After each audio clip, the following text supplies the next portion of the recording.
Ladies and gentlemen, boys and girls, and extraterrestrials, we back with another one. Welcome to another edition of Wrestling with Watts. I'm your host, Watts, and you already know I got you covered. I'm gonna keep y'all tapped in on the latest things in the wrestling world, mostly WWE, because I do watch AEW, but I don't watch enough AEW to start covering. But I do plan to watch some more AEW. I've been watching a lot more lately because I have YouTube TV. So on Wednesdays when I come home from work, it's typically on. So, you know what I'm saying? I'll watch it, but it's usually white noise unless it's like a Bryan Danielson or a Swerve on my screen and stuff like that. But furthermore, if you see me sweating, please understand because I have a ring light right in my face and I don't have my AC on because all it's going to do is make sounds that you know what I'm saying, that will kind of distort the video quality itself. So understand that I am here and I'm dedicated. But let's get into it. I'm here to talk about Jey Uso. He finally enters the Bloodline storyline. Well, actually, he re-enters the Bloodline storyline. This past episode of SmackDown, he was present. And excuse me if you hear horns or hear cars or trains or something like that. I'm in front of my window and I live in New York City. That's how we give it up out here. It's just mad loud for no reason. Except Ferg, he said it the best.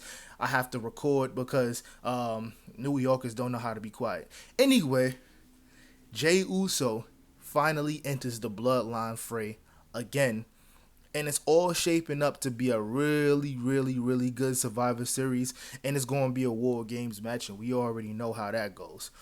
So, it started off with Solo Sikoa hitting everybody with the, yo, acknowledge me, whatever, whatever. Then out of nowhere, Uso! Jey Uso comes from the crowd, and it was funny because it's like the exchange is hilarious because you can tell that they be trying to see who's gonna break first and break character because whenever one of them like puts their hand over their face or one of them just kind of tries to look away, you could kind of tell what's going on because even though they're, in character, you could tell that Solo is proud of his brother Jey Uso for capturing the Intercontinental Championship. It's even funny because when Jey Uso was on the rope and he was doing his yeet, yeet, yeet. It was funny because Jay looked at Solo. Solo was like, yo, go ahead, do it.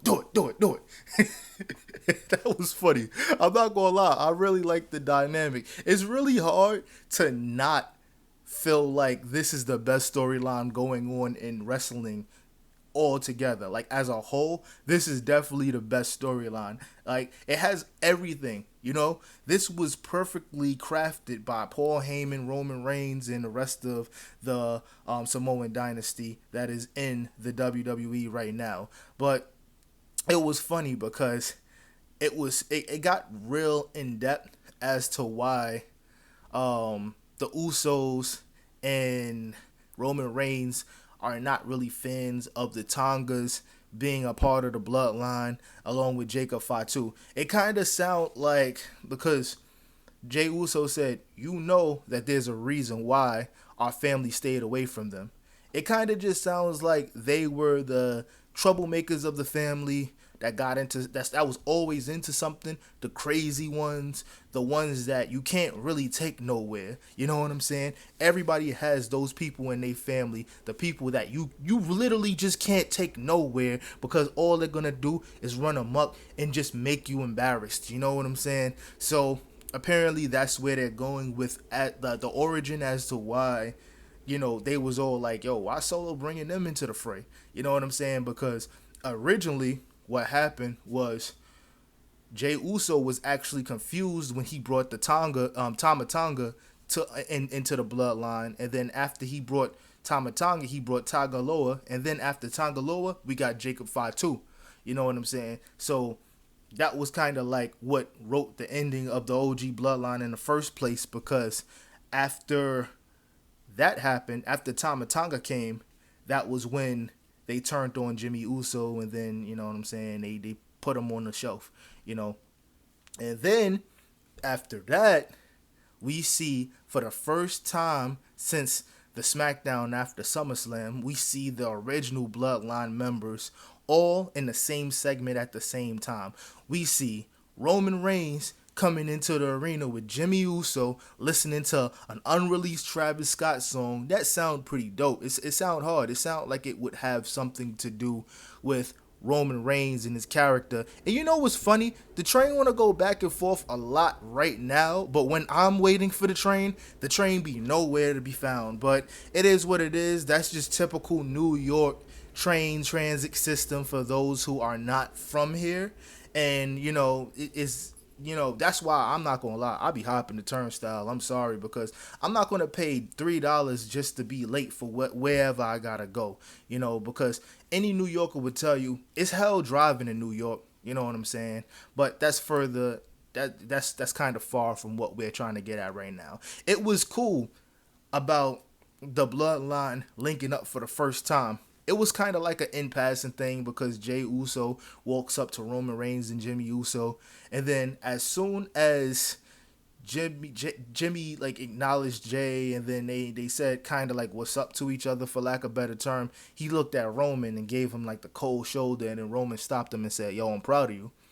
And you can tell that Jey kind of felt good about that, because it's like he went and got something on his own without the bloodline, and he kind of just left the family. And it was cool because it was kind of like a full circle moment, because we all kind of knew that this is ultimately that was going to be the end goal for Jey Uso. You know what I'm saying? And with all of this happening, I kind of just hope that this bloodline thing is just like a one and done, and then Jey Uso goes back to being a singles guy, because after this generational run that Jey Uso's been on, I really don't know if I want to see him in the Uso, like Jimmy Uso, become the Usos again long term. Like, it would be cool for the moment, you know what I'm saying? Possibly get a tag team title run, because I feel like they're holding those tag team titles because they want Jimmy and Jey to take them off of Tonga Loa and Tama Tonga. We don't know. I don't know. This is just how I feel.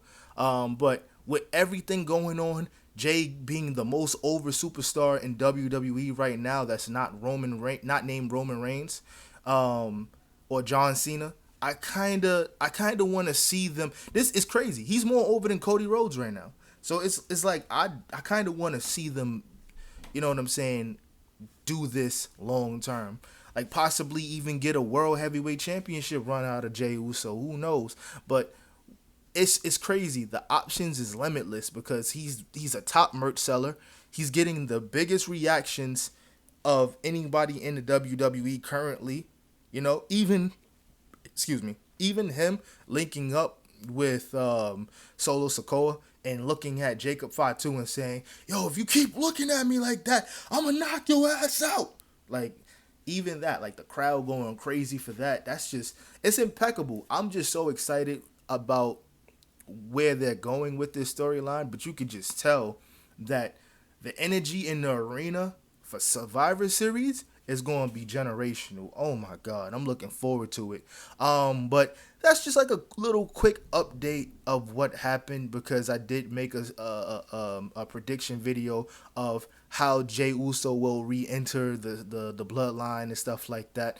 And my prediction isn't really too far off, but like, you can kind of already see how this is going to go anyway. But I'm excited. I can't wait to see it unfold. And it's just a great time to be a wrestling fan. But with that being said, thank you for the subscriptions. Thank you for tapping in with me. Thank you for being engaged. Thank you for commenting on everything. If you have anything to say, definitely leave it in the comments. I reply to every comment. So thank you again, and I appreciate y'all. But I'm gonna get on out of here. I'm out. Peace.